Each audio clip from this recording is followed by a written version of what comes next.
Meu nome é Cláudio Noisidoro Alves, conhecido como Noisidoro.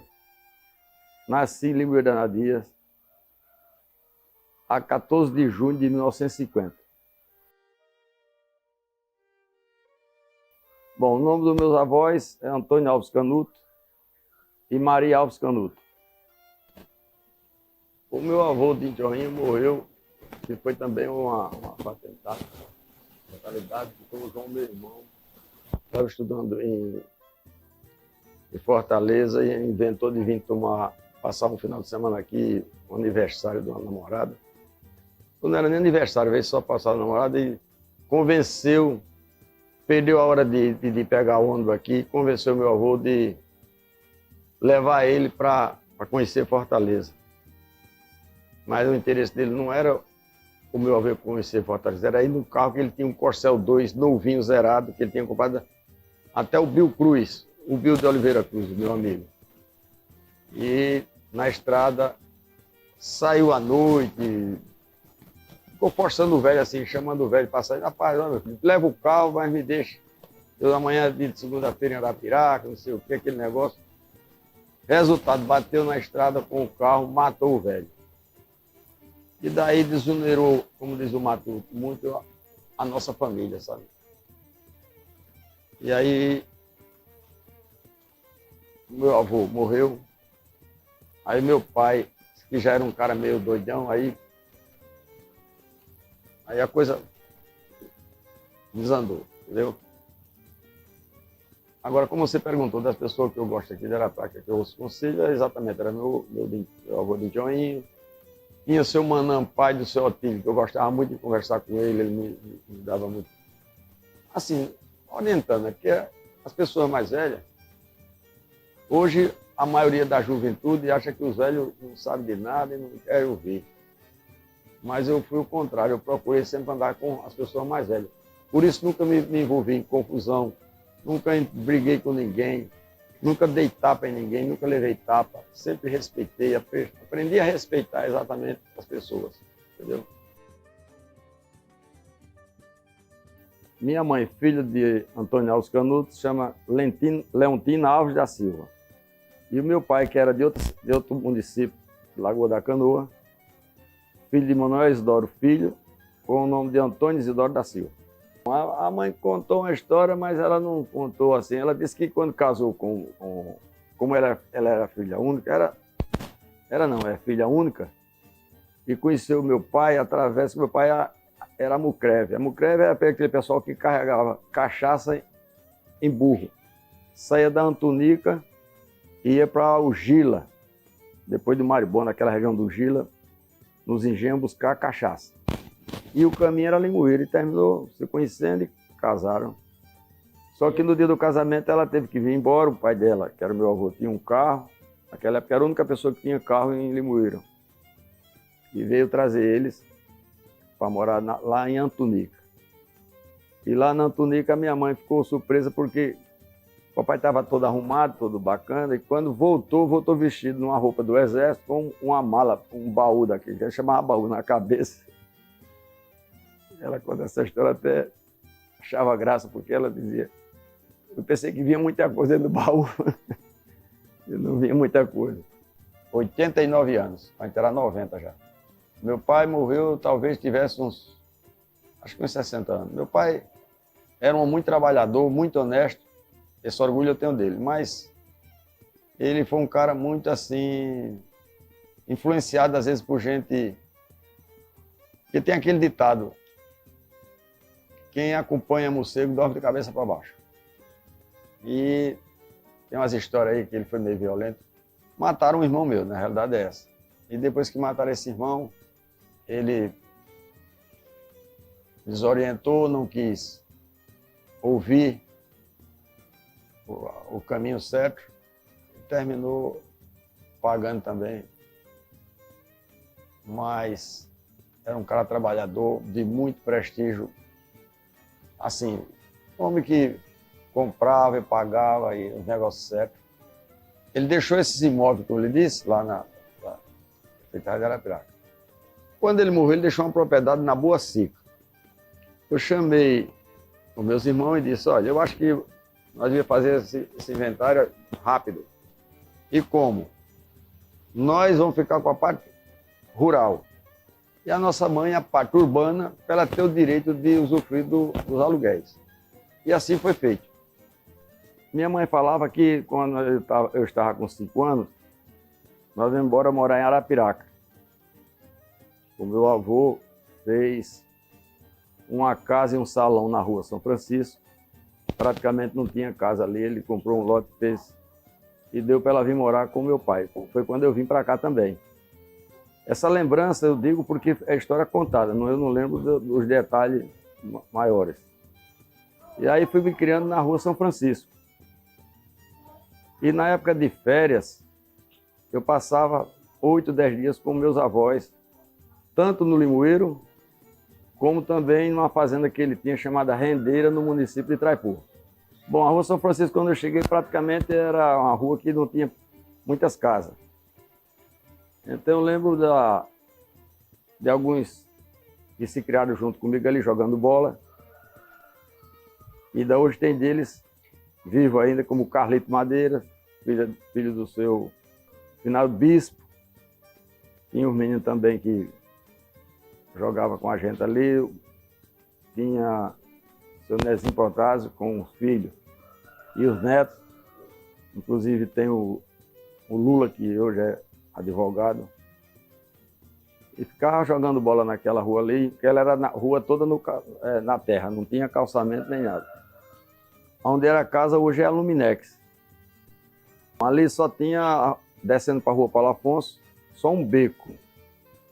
E papai tinha uma casa de um cidadão chamado Nicasso, um moreno forte. E papai comprou um lote dele que saía na linha do trem ali hoje. Aí fez um armazém. Depois o final do Mauro Lima comprou outro lado, fez outro armazém. Ali ficou um beco ali que era para fazer um viaduto e nunca foi feito. Não nesse armazém, porque na época, isso já é uma época mais adiantada. Ele servia para a compra de fumo, de cereais, porque no armazém que o meu avô fez, na esquina da rua Santo Antônio, meu pai botou uma bodega. A gente chamava uma bodega, uma mercearia, né? Mas não deu certo e ele ficou comprando cereais. Feijão, milho, algodão, esse negócio. E depois saiu comprando ali, até que comprou tudo aquilo ali. A lembrança que eu tenho da bodega é que a minha mãe sempre falava que às vezes eu ficava abusado e pegava os bacalhau e jogava no meio da rua. E ela ia buscar os bacalhau e metia até a correia para cima para poder a gente obedecer. Eu e uma irmã que eu tenho, a Claudice. Bom, sou eu o mais velho, Claudi, Cleonice, João, Cláudia e Clédia, que essa foi adotada. A rua São Francisco eu era moleque, né? Quer dizer, brincava ali e tal, mas foi lá onde meu pai começou todo o comércio e ficou muito bem de vida na época. E me ensinou a trabalhar também de pequeno. Eu comecei a trabalhar com 12 anos de idade. Porque naquele tempo não era assim, ninguém fazia propaganda como hoje, de botar nome de armazém, não sei o quê. Porque ele só fazia abrir as portas e dizer que comprava farinha, feijão, algodão. E como naquele tempo o povo trazia tudo em animal, quer dizer, em carro de boi, ia chegando os carros de boi carregados de feijão, farinha, milho, dependendo da época da safra, o pessoal chamava ele de Antônio Isidoro mesmo. Agora aqui em Arapiraca tinha o seu José Protásio também, que era comerciante, que era vizinho, e mais em cima tinha o seu Domingo Evangelista, lá na esquina da rua, aquela que desce da padaria Rio Branco, com a São Francisco. E mais na frente, o Louro do Feijão, que foi um dos maiores compradores de cereais aqui, foi o Louro do Feijão e o meu pai. A energia que tinha nessa época era uma energia particular, que era do Valdomiro Barbosa. Então ela tinha o horário de funcionar, eu não me lembrei se era das 6 às 10, parece que era das 6 às 10 horas da noite, funcionava. Inclusive tinha a casa de força, quer dizer, onde tinha um motor, é em frente à igreja Matriz Velha, naquela parte de baixo. O carro era muito difícil, quer dizer, tinha carro, mas não era assim um trânsito forte. Era um carro aqui, outro acolá, a carroça de burro. O que tinha mais era a carroça de burro. Rapaz, naquela época, carro existia. Inclusive, o Zé Mazzaropi tinha um Jeep, que era quem fazia viagem para o meu pai. A gente ia para Limoeiro, no final de semana, uma coisa, e a gente... O papai até dizia, vamos para Limoeiro, bora. Então, aí eu ditava, vamos chamar o Zé Mazzaropi, porque o Zé Mazzaropi corria muito, o Zé Mazzaropi. E eu ficava achando aquilo uma coisa fantástica de... Na sanefa do Jeep aberta, né? Eu ficava com a cabeça lá de fora e o vento. Então aquilo para mim era uma viagem extraordinária. Estudei. Eu nunca fui bom estudante. Eu comecei a estudar na São Francisco, quando cheguei, pivete. Depois passei para o Instituto São Luís. Era numa esquina que eu tentei me lembrar o nome da professora. Eu fui até falar com a minha irmã, que estudou, que é mais nova do que eu, um ano e pouco. Ela não lembrou também o nome das professoras. Então, era duas professoras. Aquela turminha ali da rua ali, ela dava aquela aulazinha e tal, mas depois me matricularam, meu pai me botou no Instituto São Luís. Na época, o professor Pedro Reis, que era o dono, o professor Manuel, o professor Ovídio, o professor Benildo. Eu sei que o professor Ovídio ainda é vivo. O tempo da palmatória, a melhor coisa que houve, porque eu aprendi matemática, assim, matemática grosseira, de você perguntar 10 vezes 10 ou 5 vezes 6, aprendi isso lá, porque era na frente do professor no biru, 4 ou 5, para dar a tabuada. Hoje eu vejo a minha menina, eu falo em tabuada, ela não sabe. Eu tenho uma cunhada que se formou em Direito, mas se perguntar agora, 9 vezes 9 quanto ela não sabe dizer, porque acabou. Até já tem ela está fazendo uma aula particular de matemática, eu vou até conversar com o professor, porque o método mudou tudo, né? Para ver se há condições de ensinar, tirar prova. Porque eu só sei fazer uma conta. Quando eu fizer uma conta com você que somar 30, 40, 50 mil, eu tenho que tirar a prova. Como é que eu sei se está realmente certo? Entendeu? Então, nesse tempo era no bolo. No bolo e na piaba. Aluno não tinha direito de dar uma resposta a um professor, né? Era como se fosse um pai, professor. O professor Ovídio, de vez em quando encontro com ele ali na praça, eu sempre bato um papinho com ele, eu gosto de bater um papo com ele, me lembro de uma piaba que ele me deu. Que no Instituto do São Luís tinha uma cisterna. E a classe do professor Ovídio era em cima daquela cisterna de um lado assim, tinha que subir uma escadinha. E na hora do recreio, a gente, quando terminava o recreio, todo mundo tinha que ir para as carteiras e ficar todo mundo quietinho lá com a cabeça até meia baixa assim. E nesse dia, eu tinha mandado pelar o cabelo, né, que não existia. Hoje está voltando a moda do cara, né? Mas antigamente era zero mesmo, deixar só uma trufinha mesmo aqui. E eu fiquei, como ele entrava por trás, e eu fiquei conversando com outro coleguinha, não sei o que é que eu estava conversando, que eu não lembro mais. O que eu me lembro é da piaba. Ele vinha caminhando, que ele vinha com... Ele andava meio passo lento assim, né? Como quem até tênis, eu não me lembro. Deu uma piaba que estalou na classe. Baixa a cabeça, rapaz. Eu fiquei ali. De vez em quando eu encontro com ele, eu dou risada, mas eu gosto muito dele. Quando eu terminei lá no Instituto, aí eu fui para o Colégio Bom Conselho. Eu me formei em contabilidade. Mas eu nunca exerci porque eu não gostava. Passei a estudar à noite, porque naquele tempo você fazia o científico, né? Ou, no caso, contabilidade. Eu preferi contabilidade porque eu não queria seguir carreira de se formar em doutor nem nada. Meu negócio era trabalhar. É tanto que, né, passei a estudar à noite para poder trabalhar com meu pai nessa comprada de farinha na Mata Limpa, aquele buqueirão, aquele meio do mundo todo ali, exatamente para poder eu trabalhar. E de noite eu ia para estudar. Só que eu não aprendi muita coisa, não. Se fosse um cara meio rebelde, eu primeiro ficava em pé lá uma meia hora, os outros sentados e ele em pé. E outra hora ela de joelho, olhando para a parede. A estação do trem, eu me lembro que a gente chegavam os trem Maria Fumaça, carregada com os vagões que vinha boi de Minas Gerais. Então, no dia que a Maria Fumaça chegava, ela também carregava passageiro. Mas às vezes vinha de Minas, aí vinha essa... Isso é o que me recorda muito. Eu sempre gostei de gado, de cavalo. Meus avós sempre tiveram propriedade.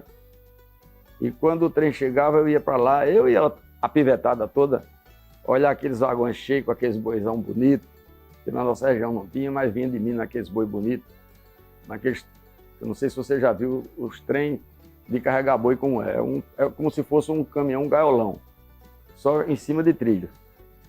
E aquilo me chamava muita atenção. No dia que chegava um trem, a gente fazia festa, porque tinha boi valente, que você chegava perto do vagão, eles queriam pegar e tal.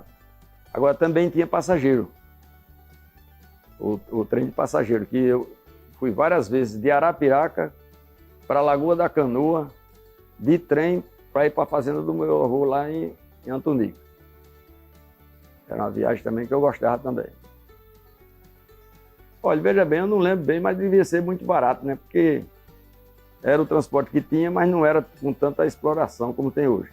Era uma coisa fantástica.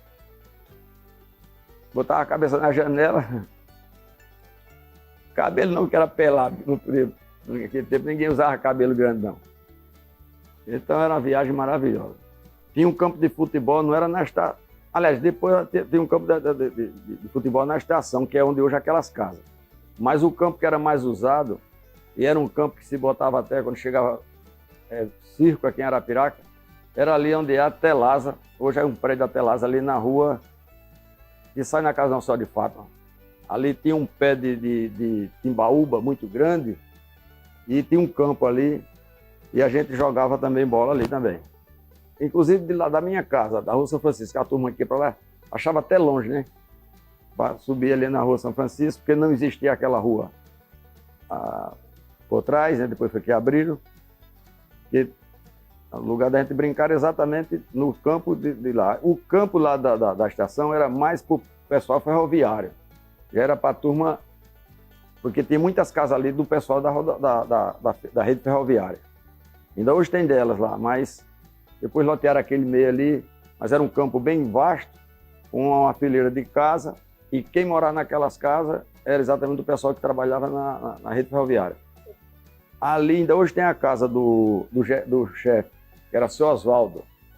Eu me lembro que ali naquele meio onde o trem fazia a volta, eles fizeram um corte e deixaram um modo de um triângulo mais grande, e era onde tinha as baias do seu Oswaldo, o chefe. Gostava de gente muito boa.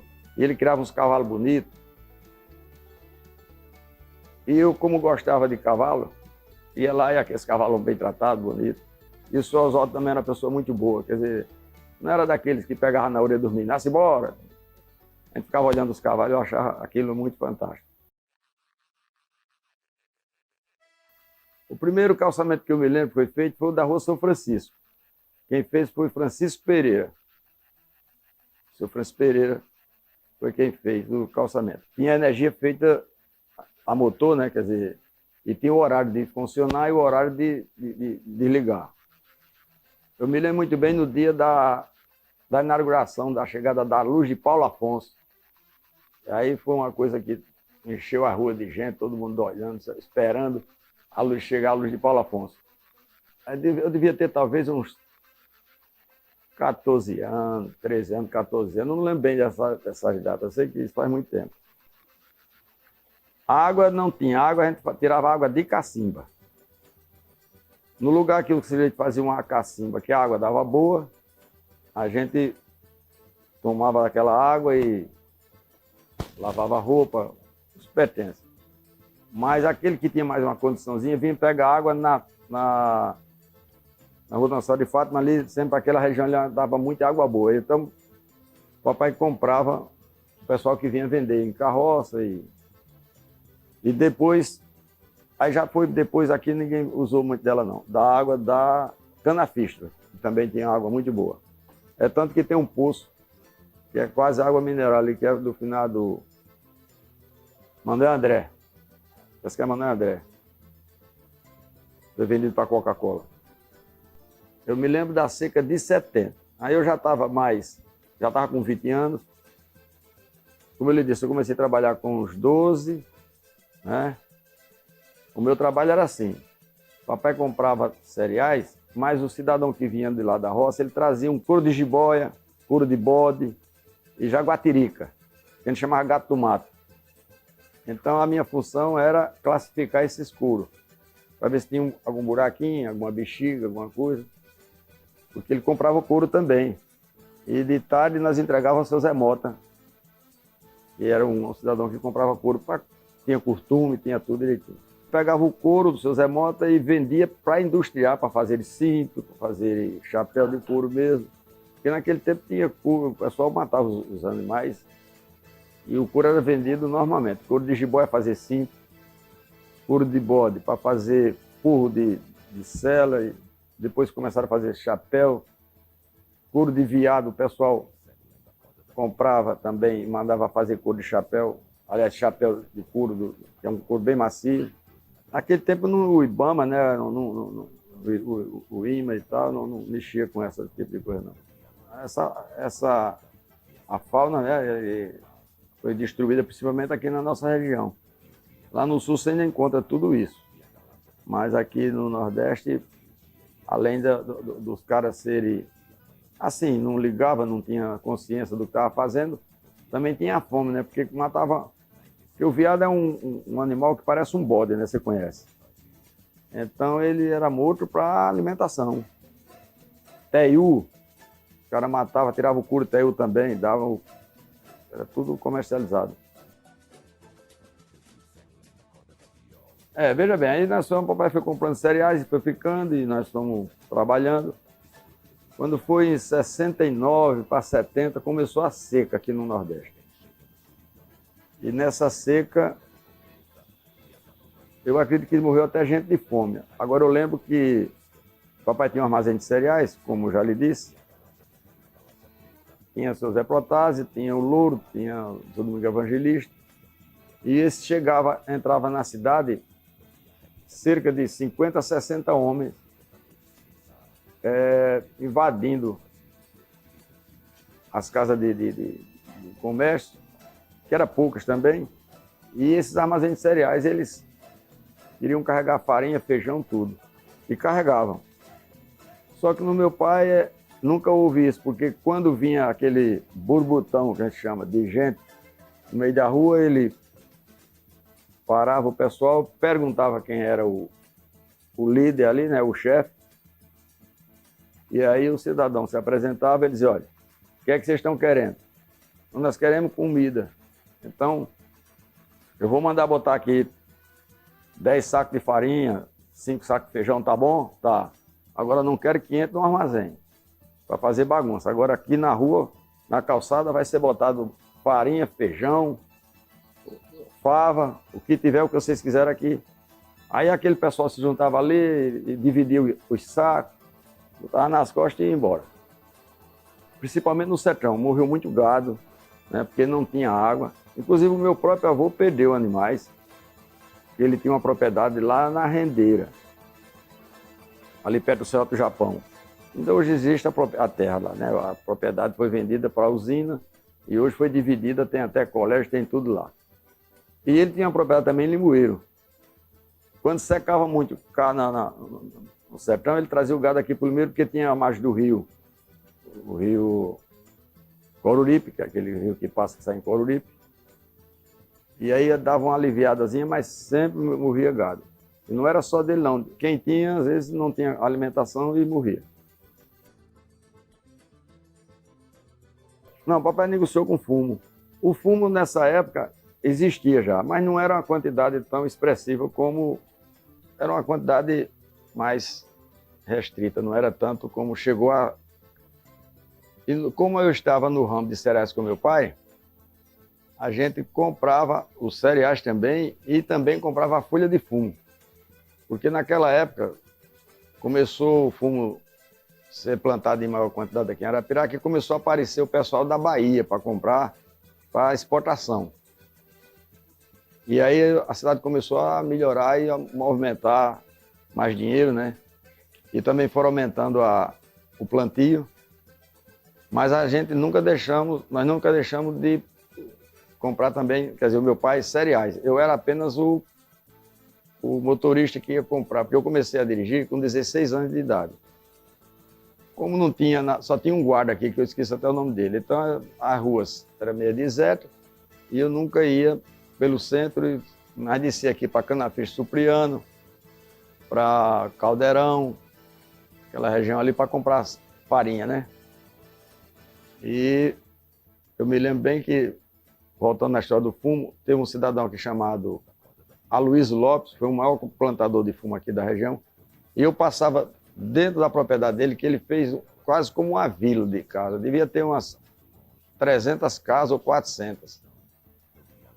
Então aquilo ali, eu passava todo dia, 6 horas da manhã, o dia todo, que eu comprava cereais ali pelo Buqueirão, aquele pessoal dos Vó, dos Silva, ali tudo tinha casa de farinha. O pessoal antigamente fazia muita casa de farinha e trabalhavam muito.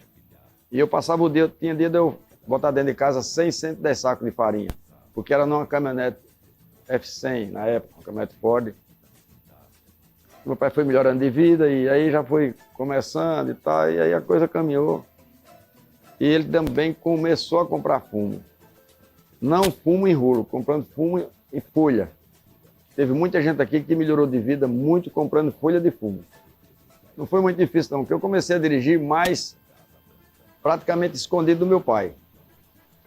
Meu pai tinha uma caminhonete e ele guardava na rua Santo Antônio, num salãozinho que tinha.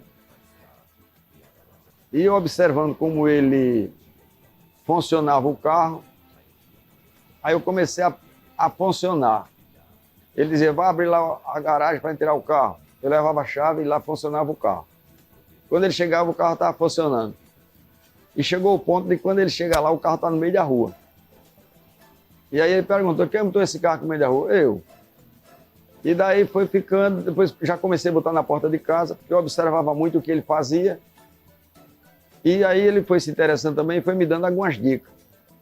E aí aprendi, e até hoje estou dirigindo aí. Você indo aqui pelo Pau Ferro, Mata Limpa, aquele meio do mundo ali, depois da Mata Limpa, Pau Ferro por ali. Agora tem um nome realmente, é que eu não me lembro o nome. A melhor farinha, ainda hoje tem uma farinha da Mata Limpa que é muito famosa. Vendia muito, hoje diminuíram, né? Porque o povo hoje não quer mais trabalhar. Antigamente, se chegar nas casas de farinha, era uma festa. Tinha 30 pessoas lá dentro trabalhando, homem, mulher, raspando a mandioca, e outros ali no cevando, outros no forno. Inclusive eu fiz amizade, porque eu sempre gostei eu sou meio conversador, eu fazia amizade com o pessoal e eu levava pão e cachaça para os homens, pão para as mulheres. E quando eu chegava nas casas de farinha, eles faziam aquela festa e me davam um beiju de coco. Eu não sei se vocês já comeram. Feito debaixo da farinha, que esse aqui é o beiju gostoso. Hoje faz um beiju, mas é um beiju meio. Fui muito presenteado com beiju, às vezes até eles me davam galinha. Eu tinha muita amizade naquela região, porque a maioria já morreu dos mais velhos, né? Tem um pessoal muito bom ali naquela região. Inclusive tem um Maninho, que já está vivo ainda. O Maninho, ele é parente ainda do Severino Lourenço, aquele povo, do sindicato. A primeira feira da farinha da Arapiraca era num mercado que tinha depois do Banco do Nordeste. Tinha um salãozão grande, um mercado como Penedo, tipo Penedo. Então ali dentro tinha a feira da farinha ali. Mas depois foi ficando mais a feira, foi ficando, como é que se diz, mais nos armazéns, entendeu? A camada chegava, no caso do meu pai, seu Zé Potásio, comprava 300, 400 sacos de farinha, 500. Na segunda-feira, quando era na terça-feira, vinha o pessoal de Maceió, vinha de Campo Alegre, aqueles caras que compravam para revender na região. Aquela farinha azeda tinha gente que tinha preferência por ela. Tanto que a gente às vezes comprava nas casas de farinha e ela vinha separada. É uma farinha mais escura, que eles deixavam exatamente para curtir, para ela ficar azeda, para poder fazer a farinha diferenciada, azeda. Ainda hoje existe, Pendê tem a farinha azeda, porque para comer com peixe, eles preferem a farinha azeda. Aqui acabaram com isso, porque veio essa farinha agora de Sergipe, vem uma farinha torradinha que a gente só quer hoje comprar aquela fininha, e a da Mata Limpa. O meu pai comprou vários tipos de carro, foi comprando, que ele foi melhorando de vida, depois ele comprou o F350, porque a F100 tinha outros tipos de carro, ele comprou a Dodge também. Quando lançaram a Dodge aqui na Chrysler, em Maceió, ele comprou logo uma Dodge nova, que ele começou a melhorar de vida. Mas aí também faltou, já estava ficando pequeno esse carro. Aí ele comprou a F350 na época, era um meio caminhãozinho, com a carroceria, 4 pneus na traseira, e já dava para ele carregar 50, 60 sacos de farinha. Aí já aliviou meu trabalho, porque eu tinha que dar 5 viagens para botar 100, 100 e poucos sacos, 110 sacos de farinha dentro de casa. E com o caminhãozinho com 2 viagens, eu botava 100, 120 sacos. A história do caminhoneiro é o seguinte: eu fiquei trabalhando com meu pai a seca de 70 todinha. 71 diminuiu um pouco, mas ainda continuou uma seca, não como a seca de 70. E em 72 acabou a seca. E quando acabou a seca, aí também acabou o comércio de farinha, porque era muita procura, porque nós não vendíamos farinha só aqui para Alagoas. Nós vendíamos para o Rio Grande do Norte, vendia para Paraíba, certo? Para Aripina, que era a terra da farinha, mas acabou. E essa farinha era comprada também na Bahia, e eu comprava. Aí quando eu estava já com 20 anos, e foi exatamente 70, eu fui comprar farinha em São Paulo para o meu pai. E eu passei o ano de 70, 71, até final de 71, para entrar em 72, eu passava 15 dias em São Paulo comprando farinha, lá na família cerealista, e mandando os caminhões aqui do pessoal que tinha caminhão, como o Hélio, finado Hélio, que morreu agora há pouco, Renato, cunhado do Zé Mazarope, o Zé Pivete já tinha caminhão também, o finado Luz era motorista, trazia essas cargas. Então eu ficava lá comprando, eu comprava 1.500 sacos de farinha, era uma farinha que o saco era desse tamanho, só tinha 40 quilos, chamava até de rola fofa. Porque você botava um pouquinho dentro d'água, ela inchava, parecia um cuscuz. Mas o povo tinha que comer porque não tinha outra coisa. E comprava também aquela sardinha em lata, aquela sardinha que chama fiel sem ela. E tudo isso eu comprava lá, passava 15, 20 dias lá comprando e mandando para meu pai. Aí o que aconteceu? Quando meu pai terminou, quando terminou a seca, o meu pai, o pessoal lá da família cerealista queria conhecer ele. Ele comprou aqui na Autoasa, acho que o nome na época era Autoasa mesmo. Comprou uma caminhonete e nós fomos a São Paulo só conhecer o pessoal. E ele sempre me prometia: meu filho, trabalhe, se interessa, que no final eu vou lhe ajudar. Eu, trabalhando, realmente pensando em ter uma recompensa na época, né? Quando terminou tudo, ele, nessa viagem que nós fomos para lá, o pessoal conhecer ele, que só me conhecia, né? Apesar de ser um cara jovem, mas eles gostavam muito de mim. E eles passaram a me vender farinha, eu comecei a comprar um caminhãozinho 2 no dinheiro do meu pai. Mas dentro da minha maneira de cumprir, meu pai era um cara muito direito também, muito pagador. Eles chegaram a me vender 2, 3 mil sacos de farinha por mês, e eu comprava 1.000 sacos. Quando eu chegava, pagava os 1.000 sacos, já tinha trazido mais 1.000, era assim. Então, praticamente, o papai ficou negociando com o dinheiro deles. Comprava 1.000 sacos, pagava 1.000 sacos, comprava 1.000 sacos, entendeu? Aliás, pagava 1.000 sacos, comprava mais 1.000 e lá vai. E isso ele melhorou de vida, graças a Deus. Eu trabalhei, o dinheiro ia até pelo Banco da Bahia. O preço que ele mandava eu comprar, às vezes eu comprava até mais barato. Mas ia lá para a central lá no Brás, para dar notícia que tinha comprado a farinha mais barata. E ele dizia, meu filho, se interessa que no final eu lhe ajudo. E no final eu tive que partir para caminhão. Mas também a história do caminhão não foi só por isso. A história do caminhão é interessante porque eu corria vaquejada mais o Paulo Alves. Quando eu tinha, assim, 21 anos, 20 anos, eu tinha um cavalo bom chamado Esperança. Mas eu viajava, quando chegava, tinha as vaquejadinhas, eu ia mais o Paulo Alves. Agora, eu era um ruim vaqueiro. Eu era bom esteireiro e bom na cerveja, tomava cervejinha naquela época, né? Meus tomos. E quando é um certo dia, o Paulo era um dos vaqueiros melhor que tinha aqui. E com isso, todo mundo queria correr vaquejada, mais o Paulo. Aí apareceu um cidadão chamado Zé Maia, que ainda hoje tem a casa dele ali na esquina, onde desce para... Acho que é Senaia, por ali, né? Ele antigamente era um chafariz ali, cheio de mangueira, mas ele tinha a casa dele ali. E ele perguntou ao Paulo, Paulo, eu queria correr com você, rapaz. Queria que você corresse para mim. Aí o Paulo disse, ô Zé Maia, eu não tenho condições de correr para o senhor, porque o meu cavalo é um cavalo fraco. Chamava-se até As de Ouro. Então, para correr com o senhor, porque o Zé Maia é um cara folgado, teria que ser um cavalo bom. Ele disse, então procura um cavalo que dê para você. Ele disse, não, procurar cavalo não precisa ir muito longe não, que aqui tem um cavalo bom. Agora o dono disse que não vende. Aí ele fez a pergunta, por que ele não vende? Segundo o Paulo, foi quem me contou esse relato. Se ele não vende, porque ele disse que o cavalo dele ele só vende por 5 milhões. Eu não sei se era milhão de cruzeiro, eu sei que era 5 mil, era muito dinheiro. Eu digo, eu não vou dar esse preço, Paulo, porque se eu falar esse preço, vão me chamar até de doido. Então, e o Paulo contou essa história ao Zé Maia. Isso eu sem saber de nada. Quando é um certo dia, eu estava ali na Luminex, hoje ali tinha um lote desocupado, e eu fiz uma coberta, e o cavalo do Paulo comia junto com o meu ali. E nós tomávamos cachaça, nas vaquejadas junto.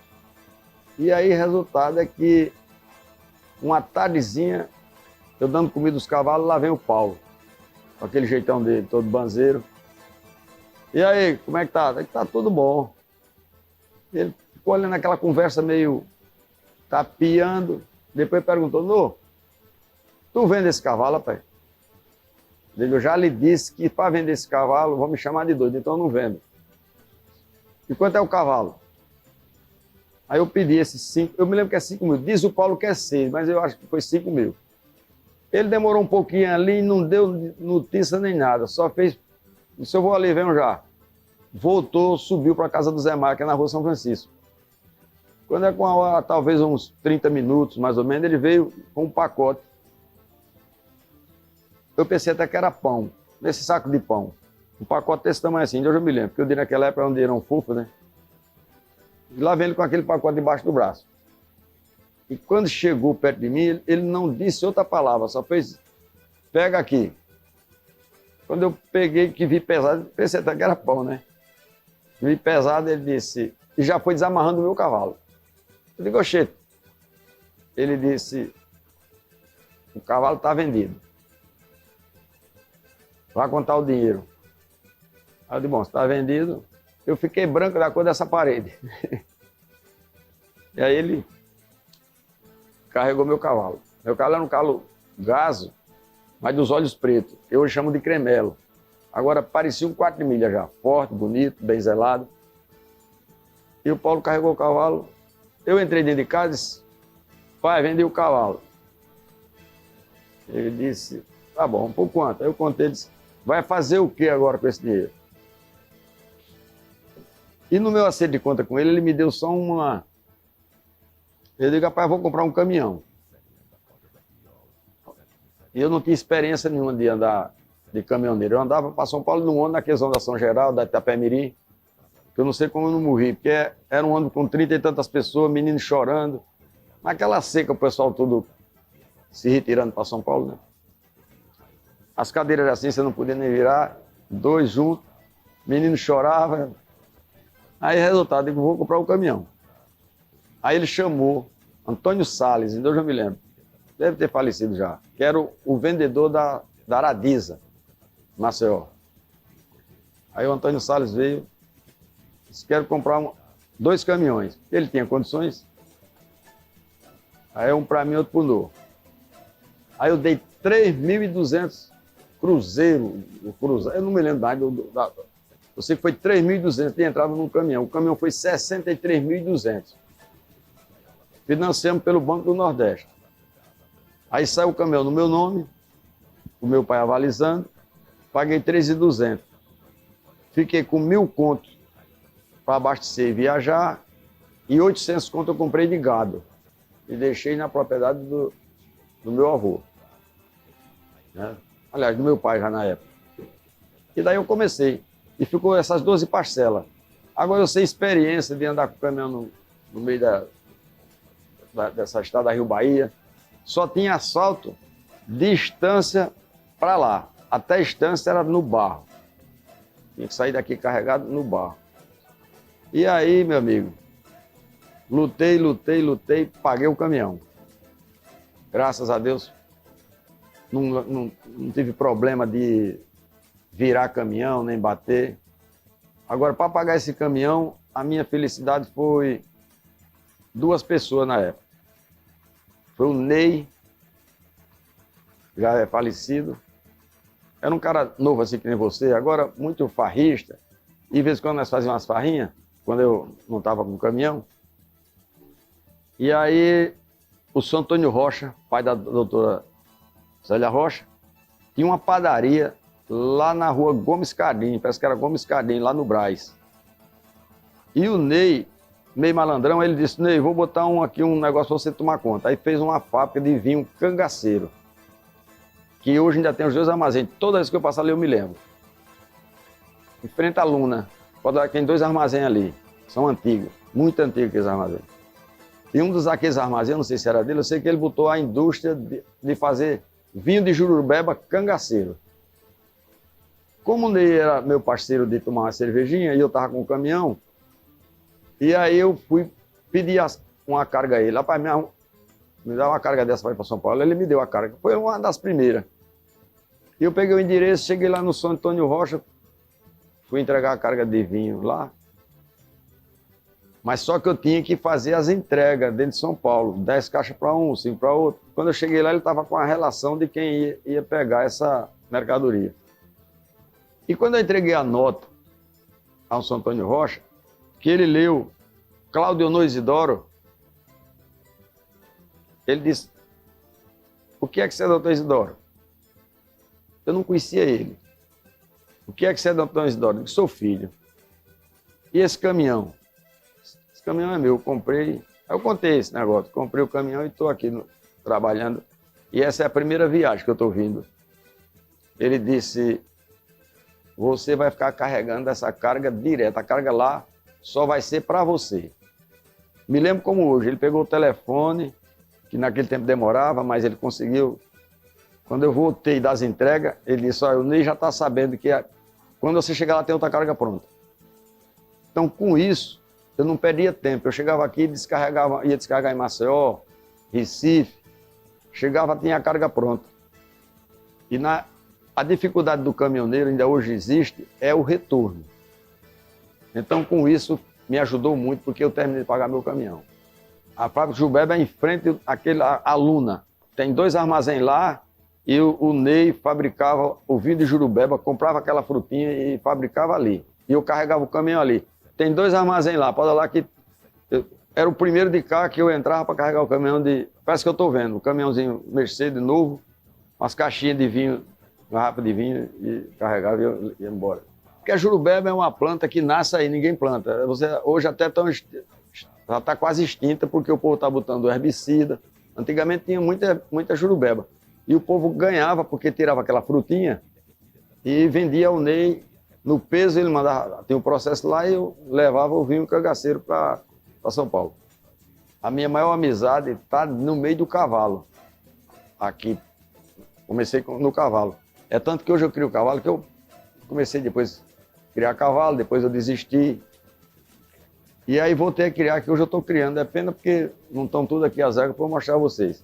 Primeira vaquejada foi nessa rua, parece que eu falei, no Esperion Rodrigues, né? Ali descendo, que sai na faculdade, que é aquele prédio grande. É onde tinha a vacaria do cidadão que eu falei, do seu Lindo de Paula. Ele cedeu para fazer, aí foi um camarada chamado Chico Bahia, que veio fazer, ele morava na Viçosa e veio fazer, que quem fez a vaquejada aqui em Arapiraca, a primeira vaquejada foi o Laios Clube.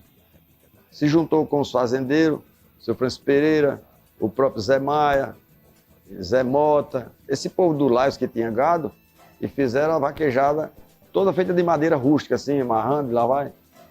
Agora era uma festa muito boa, tem até umas fotos aí, o povo invadindo a pista, que era muito boa. Agora é uns cavalos diferentes de hoje, sabe? Não, Lindo de Paula, como eu era criança e ele morava pertinho, o povo dizia que aquele corte que ele tinha uma banda do nariz assim arrancada, tinha sido exatamente o Lampião, que tinha encontrado com ele e ele perguntou, e que ele era mais rico daqueles que andavam descalço e tal. E aí quando o Lampião perguntou onde morava Lindo de Paula, ele disse, sabia, senão você vai voltar para mostrar a gente. Só que deu uma dor de barriga nele e ele entrou no mato e desapareceu, chegou em casa só com a banda do nariz. Mas ele era bem de vida mesmo, inclusive a externa ali, tudo era dele. Aí ele cedeu para fazer a pista, porque antigamente fazia a pista e quando terminava a vaquejada, arrancava a madeira toda. Esse primeiro ano dessa vaquejada eu não corri. Eu fui só lá fazer parte assim, de curiosidade, olhar tudo. E não corri. Mas fiquei gostando muito, achando aquele um negócio muito bacana. Aí depois houve o segundo ano, aí eu já corri. Mas já corri num cavalinho que meu pai comprou, um cavalinho pequenininho. E aí depois, quando mudaram, o negócio começou a crescer, a festa começou a criar nome. Aí o Laios comprou exatamente onde é o Parque Laios, lá em cima. Ali perto da Autoasa, por ali. Aí fez uma pista tudo direitinho. E aí as vaquejadas já começaram a ser mais organizadas. Naquele tempo tinha a Pitu, patrocinava um carro com o Clint, parece que era Clint, que era um som muito bacana. Depois entrou Java Luz também com o som aqui em Arapiraca. Né? E aí foi começando, e aí eu fui arrumando minhas amizades, dentro de vaquejada. Inclusive nessa vaquejada aqui no Parque Laios, eu não sei se foi a segunda ou a terceira, eu arrumei uma amizade com um cidadão, um cara jovem como eu também, só que muito rico, Jorge Dorinha. Ele é de Largato, morreu agora há pouco. Mas era filho de um dos mais ricos de Largato. Era o maior criador de índio do Brasil lá de Largato, o pai dele, ou dos Dorinha. E ele chegou em Arapiraca, o que me chama, que ainda hoje está na minha mente, ele chegou no Landau. Landau era o carro da Ford, o carro mais bonito da Ford. Inclusive o Francisco Pereira deixou um, é porque deixaram se acabar dentro do armazém. Um carro grande, bem possante, muito bonito. E ele chegou nesse carro, ele era um cara assim, mais ou menos na sua estatura. Chegou nesse carro, um cara bem simpático, chegou, deu uns cavalos de pau dentro da cidade, cidadezinha pequena, né? Pequena, que ali quase não tinha nem casa ali, nem nada. Na rodoviária ali não existia fila ali, nada. E ele deu uns cavalos de pau na cidade e tal, porque a vaquejada de Arapiraca, ela ficou muito famosa. Como era o Laios que fazia, toda noite da vaquejada tinha um baile. O camarada corria de dia, quando era de tarde ia para o hotel, tomava um banho, se ajeitava e de noite ia dançar, lá no Clube dos Silvicultores. E aí o Jorge tinha dois cavalos, chegou com 2 cavalos mais bonitos da vaquejada naquela época, já eram uns 4 de milha. O cavalo chamado Telefone, era um cavalo turdilho, todo apatacado. E um chamado Biquíni, um cavalo castanho, muito bonito, que era o que ele corria. E era uma coisa que aqui não existia. O João Marinho, parece que era João Marinho, o vaqueiro dele, era só para pegar na cauda do boi para entregar a ele. E aquele cavalo era só de estira. A gente aqui, como as condições eram menos, a gente corria assim. Você corria para mim batendo esteira e eu corria para você batendo esteira, entendeu? Mas Jorge Dorinha, como era um cara bem folgado, e uma coisa aqui que não existia, Ele trouxe esses 2 cavalos lindos. Aí ele entrava, quando ele entrava, o povo vinha só olhar aquela beleza dos cavalos dele. E ele era um bom vaqueiro também. E o João Marinho, só para pegar na cauda do boi, para entregar para ele. E ele botava os boi. E ele me viu no meio daquela turma, só que ele ficou curioso comigo por causa do meu cavalo. Porque o dele era muito bonito e o meu era um dos mais bonitos daqui. Ele era branquinho que nessa parede com os olhos pretos, só que já era um cara forte, né? E aí acho que aquilo passou na cabeça dele que eu era também um cara folgado, né? Mas quem era folgado era meu pai, não era eu. Resultado, fez uma amizade, tomamos mais cerveja, cachaça, aquele tempo nós tomávamos muita pitu e aquela mucuri, que tinha um cavalinho com a mão levantada, o cara dizia, só vou deixar de beber mucuri quando ele baixar a mão. Paulo Alves era viciado demais na mucuri. E resultado é que eu fiz amizade com ele. Nessa trajetória minha de comprar caminhão, eu desapareci do mapa de vaquejada. E quando eu terminei de pagar meu caminhão, aí teve outro cidadão também que foi muito interessante na minha vida, que ainda hoje está vivo também, e eu devo muito a ele também. Foi o Bill Cruz, Benedito de Oliveira Cruz. Ele era presidente da ABB. Ele trabalhava no Banco do Brasil. E aí, ele era presidente da ABB. E quando eu terminei de pagar meu caminhão, ele perguntou, não, o negócio de caminhão presta? Eu digo, presta. Eu comprei, paguei o meu caminhão, comprei e paguei, ele chegou e disse, por que não compra outro? Eu, porque não posso. Ele disse, mas seu pai tem condições, manda ele dar uma proposta no banco para comprar. Aí ele perguntou, para comprar um caminhão hoje, a entrada precisa do dinheiro de quantas vacas? Aí vamos dizer que vaca fosse, vamos botar um preço de mil reais. Aí eu fiz a conta mais ou menos ligeira, digo, 20 vacas dá, 20 mil, não sei, era 20 mil reais ou 20 mil cruzeiros, 20 mil cruzeiros. Ele disse, manda seu pai dar uma proposta, você não tem gado? Aí eu tinha 16 reses, mas eu tinha de bezerro a vaca, quer dizer, não era vaca. Ele disse, não, mas você manda seu pai dar uma proposta de 20, o banco financia o dinheiro, você compra outro caminhão e 2 é pagando 1. Que é daí onde a besteira que eu tenho vem tudo basicamente isso aí. Quer dizer, foi o pontapé. Foi o meu cavalo e essa ajuda, quer dizer, essa ideia do Bill Cruz, que eu ainda hoje devo essa grande, esse grande bem que ele fez para mim. Os hotéis de Arapiraca eram uns hotéis muito poucos. E naquela época nós tínhamos mania de quando você chegava na cidade de uma vaquejada, como as vaquejadas não eram tão grandes como as de hoje, você se hospedava, você tinha o maior prazer em hospedar um amigo seu. Era hospedagem, almoço. Então, por exemplo, no meu caso eu era solteiro, mas aí a minha mãe me ajudava também, porque eu dizia, vou trazer 8, 10 amigos para almoçar. Pronto, aí naquele dia tinha um almoço, aí tem 2 ou 3 que vêm dormir aqui, outros 2 ou 3 dormiam na casa de outro, ninguém ia dormir em hotel, era muito difícil. Porque os hotéis que tinha aqui, tinha um hotel aqui que eu esqueço o nome da mulher, ela era ali onde é a Insinuante, é um dos hotéis famosos aqui. Era só no forró, só na base da sanfona e o zabumba e o pandeiro. Não, sim, aí como eu estava dizendo, quando eu saí fora da vaquejada, por motivo de ter vendido o caminhão, que é uma história também que eu acho bacana, eu não posso deixar de mencionar, quando eu estava voltando com o outro caminhão carregado e o que eu já tinha pago, o que eu comprei através desse negócio da ideia do Bill, era vermelho. E aqui tinha muita carga de fumo. Aí eu carreguei 2 cargas de fumo para o Paraná, para Maringá. E nós saímos daqui de manhã e fomos almoçar, porque era um ponto de parada certa, era lá em Itaporanga da Ajuda, depois de Aracaju, no posto Amorim, no seu Amorim. E lá tinha um pátio meio grande, e era uma carne assada muito boa. Aí nós paramos o caminhão, eu e o Zé Pedro, que era o motorista, paramos o caminhão assim, virado para vamos dizer, como se fosse o caminhão parado ali, no meio daquela pátio ali. E aqui é a churrascaria, né? Mas é um lugarzinho que carne assada. Mas tudo calçado. A estrada, a BR, naquilo entra Jorge Dorinha, no dito Landau, ou era Noto novo já, porque esse já tinha um ano e pouco eu não encontrava com ele. E dá umas 2 piruetadas lá dentro do posto e parte para o lado da churrascariazinha que tem, deu uma freada, o carro chega a ficar se balançando.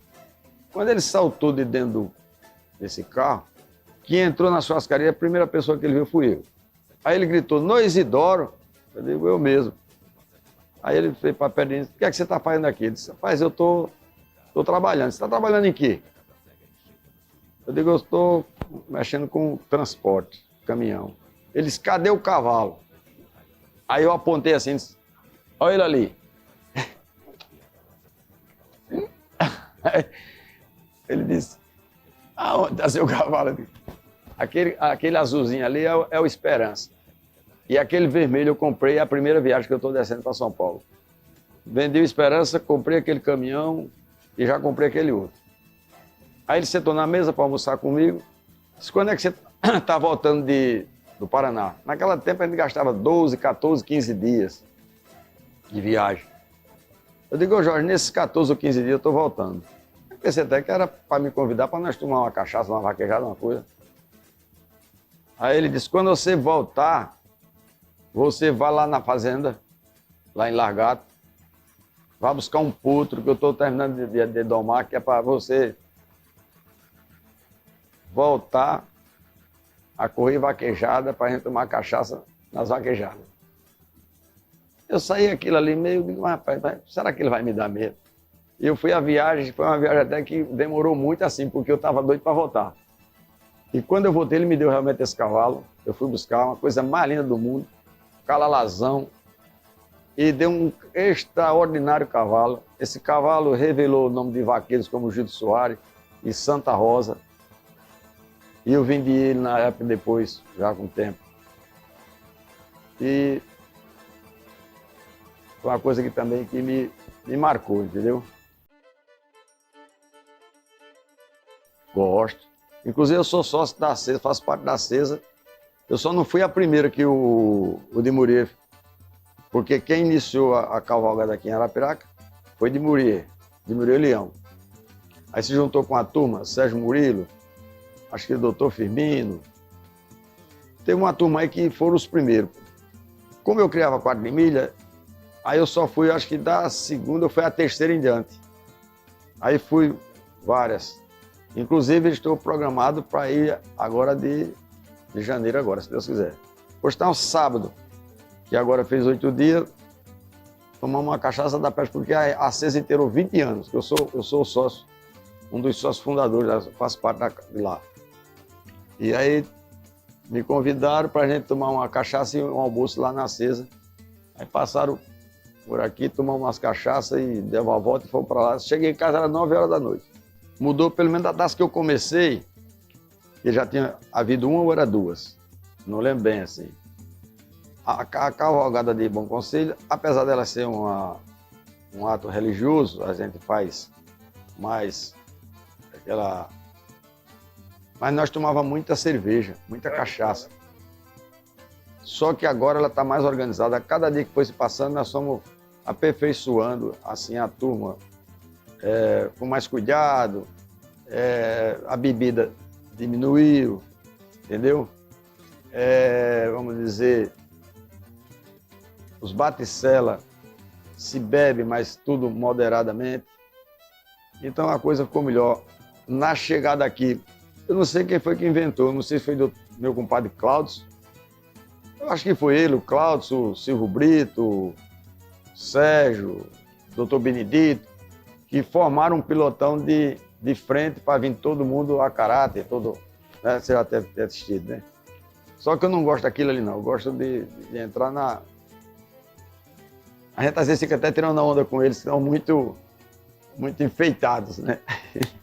Eu já corri cavalhada. Cavalhada é com argolinha. O pessoal assistindo, você bota umas argolas e o camarada vem com a lança. E da carreira do cavalo aí, você tem que tirar aquela lança. Mas essa eu nunca gostei, não. Eu tenho até uma foto que eu tirei, que eu não sei onde foi. Mas eu não fiquei muito bem porque eu vinha tão preocupado com fazendo uma cara para ver se acertava naquela, que é uma argolinha, né? Um chama de cavalhada, outro chama de argolinha, uma festa de argolinha. Ainda hoje existe. A daqui houve, eu me lembro que houve uma foi duas, mas não se criou bem. E quem trouxe um pessoal na época foi o seu Ibernon. Acho que foi o seu Ibernon envolvido, porque na região dele ali, do lado de Messias, aquele mundo, eles valorizam muito isso aí. Entendeu? Mas aqui ela não foi muito... O pessoal aqui é mais bruto, né? Agora de vaquejada, porque quebra aquele negócio. Vavá Machado e Marculino foram os melhores toadeiros. Tinha outros também, mas... Hoje tem Zé de Almeida também, que ainda está vivo. Muito bom também. Mas naquela época, os mais famosos eram Vavá Machado e Marculino. Tomamos muita cachaça e... Assim, eles não tomavam cachaça, eles faziam as toadas, mas juntavam a roda de vaqueiro, todo mundo gostava. E a gente, nas barracas, tomava... Naquele tempo também, você podia entrar com o seu cavalo no meio da população, das barracas, que era uma barraca aqui, outra lá, não era como hoje, né? Aquela casa de hoje é muito tumultuada, muita gente. E a gente tinha a oportunidade de entrar com o seu cavalo, parar ele ali, aí o cara convidava, o outro já gritava. Paulo Monteiro mesmo, conheci Paulo Monteiro, através de vaquejada. Morreu agora há pouco tempo, mas muito meu amigo. Por sinal, eu tenho até foto eu correndo mais o Paulo na fazenda dele, lá no Mulungu. Ele gostava muito do Paulo também. Eu sei que era uma vaquejada muito diferente das de hoje. Era uma vaquejada que você ia atrás de um caneco, de um troféu. Por sinal, eu tenho um troféu aqui, que foi o primeiro carro que foi dado em festa na vaquejada de Viçosa, que eu ganhei com Santa Rosa, ele correndo exatamente no cavalo que o Jorge Dorinha me deu. Vim me casar com os 26, 27 anos. Não, eu encontrei a minha primeira companheira, eu encontrei ela numa vaquejada, exatamente irmão de um dos caras que correu comigo, que foi apresentado pelo Paulo Alves. O nome dela é Maria, chamava de Lisboa, mas aí, quando ela casou comigo, o nome era Maria, não sei de quem, ficou Maria Soares Alves, por causa do meu nome. Na realidade, nós tivemos 3 filhos e depois apareceu mais uma filha, são 4. O mais velho é Rodolfo Isidoro, o segundo é Ramon, terceiro Roane e quarto Rayane. Todos estão quase... Aliás, só não está formada a Rayane. O meu relacionamento com a mãe dos meninos, depois de 20 anos, não deu certo, mas eu me mudei para aqui, para essa casa que eu estou morando. Eu estou até pretendendo derrubar ela e fazer uma casa no estilo disso aqui, eu quero melhorar. Se Deus quiser. Depois de um ano e 2 meses, eu não me lembro bem da data, que eu não gosto muito da data, não.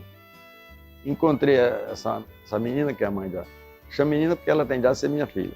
Jeane Lima Cavalcante. Encontrei por acaso. E aí, ficamos juntos, fomos ficando. Quando foi depois de 7 anos, mais ou menos 8 anos, aí apareceu Isadora. Isadora está completando 12 anos já. Todos 3. Rodou, porque quando eu estava convivendo com a mãe deles, que eu comprei isso aqui, aí eu comecei a criar uns cavalos aqui e tal. Aí eu não criava, eu não reproduzia. Eu criava, comprava em Minas, através de um amigo que eu tinha lá, Dr. Hernando Cordeiro, foi muito meu amigo e irmão, camarada, como diz, cara que me levou para me conhecer, me apresentou a muita gente boa lá em Minas Gerais. Por sinal, eu tenho muitos amigos lá. Tenho sociedade de cavalo lá em Minas Gerais, com pessoas de bem. Não, a Rua São Francisco, eu só saí da Rua São Francisco praticamente quando eu casei. Praticamente não. Eu fui morar na rua Leite Irmão. Eu tinha uma casa, meu avô me deu uma casa na rua Leite Irmão e eu mobiliei a casa toda. Aí foi quando eu casei e fui morar lá. De lá, depois eu comprei uma casa na rua Santos Dumont, aquelas casas que o Louro do Feijão fez. Aí eu comprei uma casa lá, nós fomos morar lá, de lá eu saí para aqui. Tinha nada disso aqui tudo foi eu que construí. A única coisa que tinha aqui era aquele pé de cajueiro e mais 2 pés de cajueiro. Os 2 para frente que tinha, o cajueiro era muito ruim. Aí eu arranquei e fiz as minhas baias. E tudo que você está vendo aqui foi feito e plantado, essas árvores, tudo por mim e por um cidadão que ainda hoje está morando ali, que eu dei um terreninho a ele. Ele começou a trabalhar com meu pai, eu tinha 16 anos. E veio parar de trabalhar comigo agora, tem talvez um ano, porque já não aguenta mais trabalhar. Mas eu aposentei ele, aposentei a mulher, José Noel. E quando eu me juntei aqui me encontrei com a Jane, ela trabalhava no sindicato. E aí nós conseguimos aposentar eles pelo tempo de serviço deles e tal. E graças a Deus, ele tem um terreno, eu comprei um terreninho, dei a ele ali com casa, com tudo. E aí ele ficou viúvo, foi preciso vender uma partezinha do terreno, mas mora aqui. Veja bem, aqui eu estou entre Cangandu e Flecheira. Mas eu chamo sempre de Cangandu. Bom, não, isso aqui foi o seguinte, isso aqui eu botei, quando eu comprei a primeira área, que aqui eu comprei 62 tarefas. Eu fui comprar esse terreno a um cidadão em Governador Valadares. Porque aqui tem uma pedra, eles lapidavam e faziam muita coisa, cinzeiro e tal, um negócio muito bonito. Eu descobri isso aqui, fui lá e comprei, e aí comecei. 62 tarefas. Hoje eu estou com 140 tarefas aqui, porque aqui é muito difícil comprar, porque é muito caro. Toda a vida foi caro isso aqui, certo? Essa região. E agora está mais caro ainda. Mas eu também consegui já essa área. Só tem uma parte que, se eu tivesse condições de comprar, não é porque, assim, não é ambição de comprar, mas para ficar igualzinho, era que ela está até ali na foto, vou mostrar para vocês, é a do Dema. Mas o Dema foi um cara tão bacana comigo, ele já está com 82 anos, parece, e até hoje eu nunca tive coragem de ficar forçando ele me vender, entendeu? Gosto muito dele, porque quando eu comecei a plantar fumo aqui, eu fui incentivado por ele. Eu queria criar a cavalo, mas aí ele disse, isso aqui você não quer cavalo não, vamos plantar fumo. Eu disse, mas eu não sei, ele disse, eu lhe ensino, mas eu não tenho de samear a planta, eu samei, eu não tenho de botar, entender aquele cara que quer realmente lhe ajudar. Só se um dia ele resolver vender, que também não estou muito interessado não, porque o cara depois de 71 anos, para que está querendo, para que mais? Aqui já dá o suficiente para eu... Não, aí eu botei o nome de Fazenda Bom Sucesso. Bom Sucesso. O nome realmente é Fazenda Bom Sucesso. Agora, quando eu comecei a criar cavalo, aí eu botei o nome de Rancho Asa Branca, porque com a amizade que eu tinha com o doutor Hernando Cordeiro, que ainda hoje eu tenho com a família dele, lá no Rancho dos Meninos, lá em Almenara, foi um cara que me apresentou muitas pessoas boas, dono de aras, lá em Uberaba, Governador Valadares, naquela região de Minas Gerais toda, eu tenho Bahia, eu tenho um bocado de gente amiga lá, foi tudo apresentado por ele. Tudo gente boa, porque ele era um cara assim, que quando ele chegava num canto que ele apresentasse, o povo já parecia que você era amigo de 10, 20, 30 anos. Porque ele era um de tanta credibilidade, de tanta humildade, de tanta bondade, entendeu? O cara simples, vinha de família muito rica, mas chegava na sua casa, você estava no chão, se sujasse a camisa dele e ele encontrasse uma sua, ele nem falava, tirava dele, deixava lá e botava a sua e ia-se embora. É um cara desse tipo, sabe? Então, foi uma pessoa muito maravilhosa que eu conheci. Veja bem, Arapiraca, eu adoro Arapiraca. Não pretendo sair mais, mas depois que eu me separei, eu teve um momento de querer sair daqui. E que se o doutor Hernando Cordeiro não tem falecido, porque quando eu me separei, ele estava vivo ainda. Mas com poucos dias, ele faleceu. Aí eu tinha uma propriedade aqui no Pelé, eu vendi essa propriedade para plantar cana em Turama. Mas aí eu dei uma mancada, que eu devia ter saído de Arapiraca. Não por não gostar de Arapiraca, por outro motivo. Mas eu fiquei em Arapiraca. Não vou sair de Arapiraca mais. só saio daqui para o cemitério. Já preparei até lá o túmulo, que é para minha mãe, para mim, e está lá o meu avô e minha avó, porque foi o meu avô que disse. Fez um túmulo e eu agora mandei fazer outro de novo, porque ele disse aqui é 4 urnas. É uma para mim, uma para a sua avó que já está aí e outra para a sua mãe. Então está lá prontinho. A festa Nossa Senhora do Bom Conselho, eu me lembro quando eu era jovem assim, mais velho que um pouquinho que a Isadora, era uma maravilha, porque ela era na Rua do Comércio embaixo. Era uma semana de festa maravilhosa. Tinha missa, tinha tudo. Aí foi mudando, e hoje a festa, praticamente hoje, tinha procissão.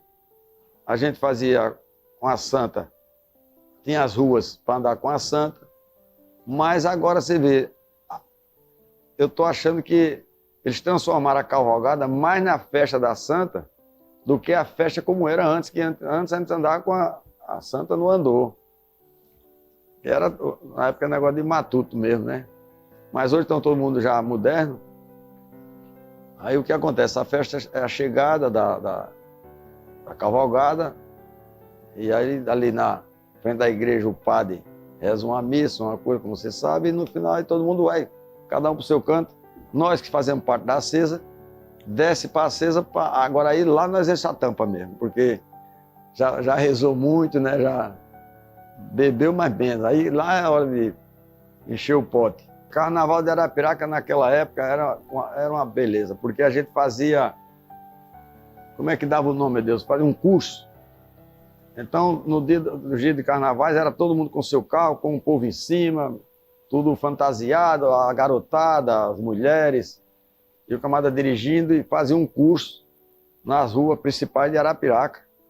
E às vezes a gente terminava no Clube dos Silvicultores, que foi um lugar melhor que eu já vi de brincar, foi o Clube dos Silvicultores. E tinha aqueles blocos, como eu fazia parte do bloco do Zunzum. Esse bloco do Zunzum tinha o falecido Dr. João Nascimento, tinha o Nu, que é arquiteto, que eu tenho até umas fotos aí desse Zunzum. Era minha irmã, era um bocado de menina, era uma beleza, era uma brincadeira saudável, sem ter todo mundo vestido normalmente, não tinha nada. Era como se fosse uma irmandade, entendeu? E a gente ia para o Clube dos Silvicultores dançar e pular, uma beleza. Gerard Adriano veio cantar aqui no Clube dos Silvicultores, eu assisti. Rapaz, essas festas, quando tinha mais, era lá no clube. Aí na época eram os presidentes que organizavam, né? O cinema, tem o Trianon, por exemplo, era uma atração no dia de domingo. A gente ia matinê do Trianon e tinha o cinema à noite. Como às vezes eu era mais jovem, o pai não deixava ir à noite. Mas quando eu fui ficando mais taludinho, aí a gente ia para o cinema. Já assistia aqueles filmes de cowboy que eu gostava, pelo menos no meu caso, eu gostava muito. Ver aqueles cavalos, John Wayne, era Zorro, era um cara que era muito atirador. O cara, quando fica velho, vai esquecendo o nome dos artistas.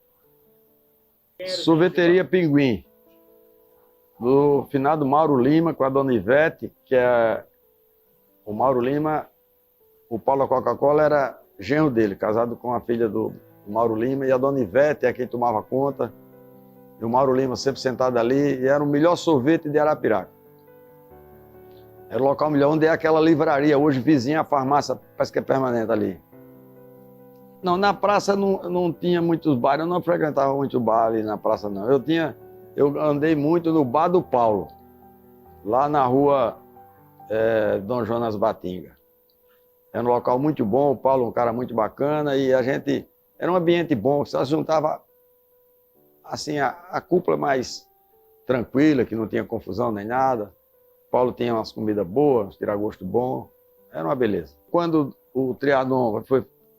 Aí o Zé de Sá era o melhor radialista daquela época. Tinha a casa, era pertinho ali do Trianon, onde era a casa dele, Zé de Sá. E tinha depois o Anísio do Beijo, o nome quem fez aquele cinema foi o Anísio. Fez o Cine Triunfo. Aí foi um negócio bacana, todo mundo olhando para aquele prédio bonitão. E tinha uma galeria, e a gente Queria ir para a galeria para assistir lá de cima, né? Ficava mais confortável. Tinha fotógrafo, mas não era muito não, era menos, era pouco. Tem até um caba novo bem entendido, que ele começou novinho, e ainda hoje está por aí, ele fotografa, faz muita fotografia, negócio de política, meio branquinho, que eu esqueço até o nome dele, mas eu conheço ele de muito tempo. Inclusive a família dele tinha uma casa de fotografia ali na beca da Igreja Velha, por ali, naquele meio ali. Na rotina que eu faço, hoje eu planto pouco, porque eu já fui plantador de milho aqui. Eu fui um dos maiores plantadores de milho na época que o fumo deu uma decaída aqui. E eu comprei máquina colhedora de milho junto com o Coringa, daquela João Dia grandona. Eu colhia 2.000 sacos de milho num dia. E cheguei a produzir naquela época, vamos dizer, 17, 18 mil sacos de milho, que era muita coisa para a região. Mas aí eu voltei. Foi quando o milho deu uma esfriada, agora melhorou de novo, até o pessoal do Coringa, quer dizer, o Zé Luiz me encontrou um dia, rapaz, não volta a plantar milho, não sei o quê, mas eu não pretendo mais, porque eu já estou com 71 anos. E estou trabalhando ainda mais um pouco, porque eu tenho a minha garota aqui, que ela está novinha ainda, e eu quero que Deus me dê mais uns anos de vida, ver se eu tenho a oportunidade de ver ela formada e tratando bem, que é o que eu peço a ela, para sempre tratar bem as pessoas, e que se formar numa área, por exemplo, medicina, que às vezes quando ela fala, ninguém sabe amanhã, porque isso tudo muda, mas for na área de medicina, que sempre procure a salvar as pessoas, não pense no dinheiro, pense sempre fazer o bem.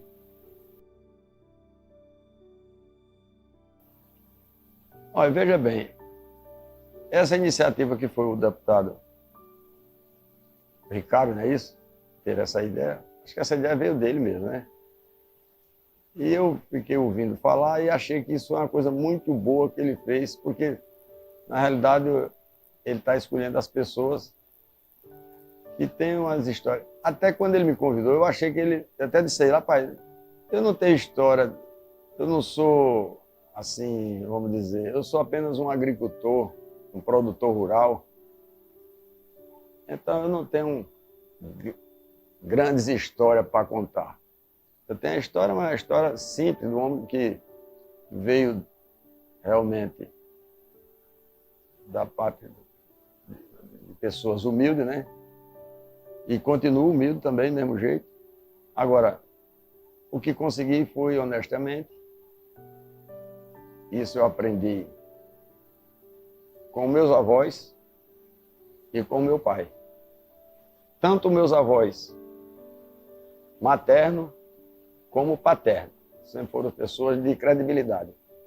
E eu me criei nisso, não tenho muita coisa, mas o que eu tenho eu gosto.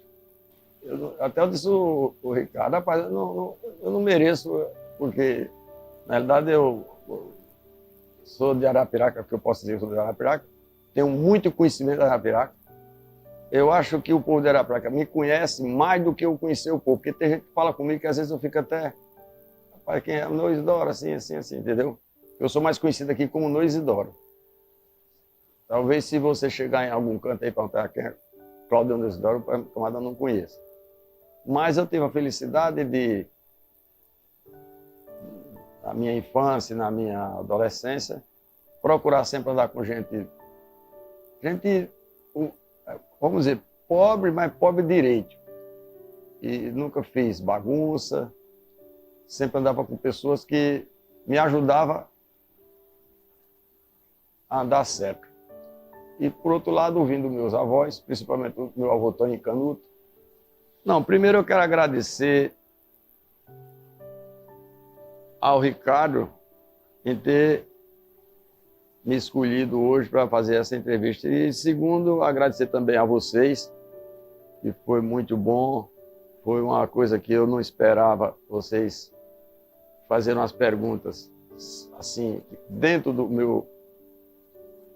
das minhas condições de responder, quer dizer, uma coisa que não tem nada. Então eu fiquei muito à vontade e estou muito satisfeito com a equipe.